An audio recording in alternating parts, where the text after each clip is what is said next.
The COP28 Ministerial Meeting will meet today. The meeting is expected to discuss the draft text of the conference. SABC News International News Editor Sophie Mokoena is now joining us live from Dubai.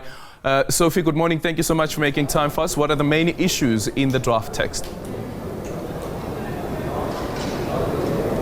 Well, I was inside the hall. As you can see behind me, this is the plenary where you have ministers and stakeholders meeting, looking at that text that was presented by the technical committee.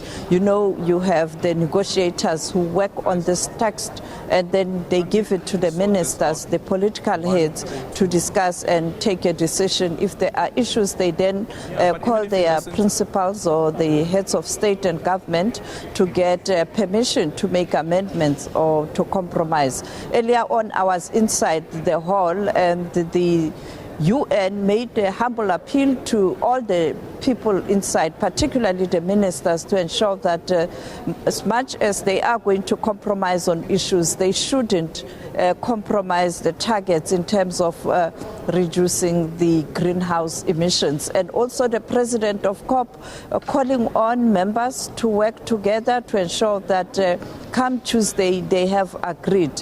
And the Minister of Environment, Fisheries and in South Africa will be having a media briefing with the president of COP from 12:30 local time, that is 10:30 South African time. You know that the minister and her counterpart from Denmark have been given responsibility by the Secretary General to work on ensuring that they come up with a comprehensive report on stock take since the Paris Agreement. But perhaps let's take a listen at what Canada had to say around issues of fossil fuel. That is a very, very sticky point at this moment. Let's take a listen.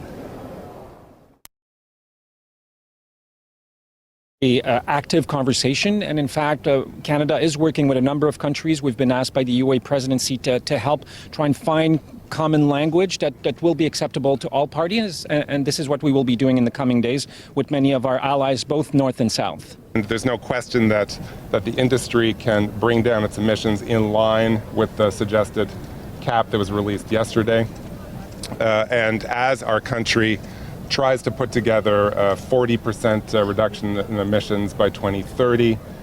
Most industrial sectors are on the way to bringing down their emissions. The oil and gas sector lags behind, and so it's just a statement of the obvious that we need to add some new policy to the table to rectify that situation. Health is the human face of climate change. This last summer, my family, our entire community, and 70% of the population of the Northwest Territories had to live as evacuees due to severe wildfires. Our 100-bed hospital required a military operation to evacuate our patients to 2 separate provinces. Every year, it becomes more and more clear why the World Health Organization says that climate change is the biggest health threat of the 21st century. And what we're seeing is that Mother Nature's vital signs are becoming unstable.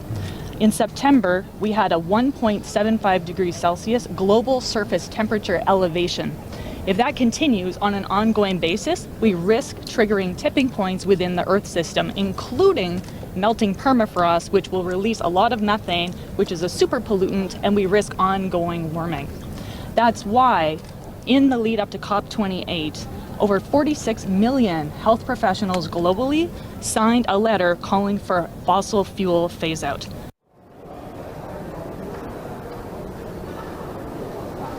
Well, you had there, Canada, the position from the minister, the position from business, and also the health sector, Aldrin. Now, let's also look at this issue around the demonstrations that have been taking place in relation to the ongoing war between Israel as well as Hamas.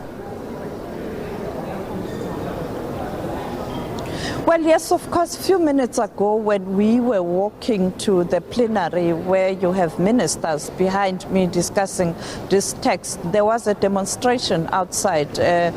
people talking about the situation in Gaza. You know that the Israel bombardment has escalated, and now people are dying in Gaza, women and children in particular. We also saw those horrible pictures that are doing the rounds where the Israel Defense Force held captivity the members of the society, and some are saying they were claiming that these were Hamas members, but many people disputed that. I saw even a journalist talking about his colleague who was part of those men who were almost naked, and you know, a reminiscence of activities of ISIS. And people were saying, Israel was saying that Hamas is behaving like ISIS, but that picture is similar to the pictures that we are familiar with when ISIS has captured people, and therefore this is a horrible story coming from the Middle East. Let's take a listen at what demonstrators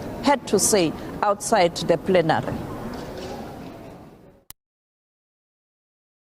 I come here today to tell you my name is Dalal, and I am from Jerusalem. I used to stay in the snow of my grandparents' garden with the stolen pomegranate in the winter, but at the rate this is going, the only snow that will be stained is with the blood of the children of Gaza.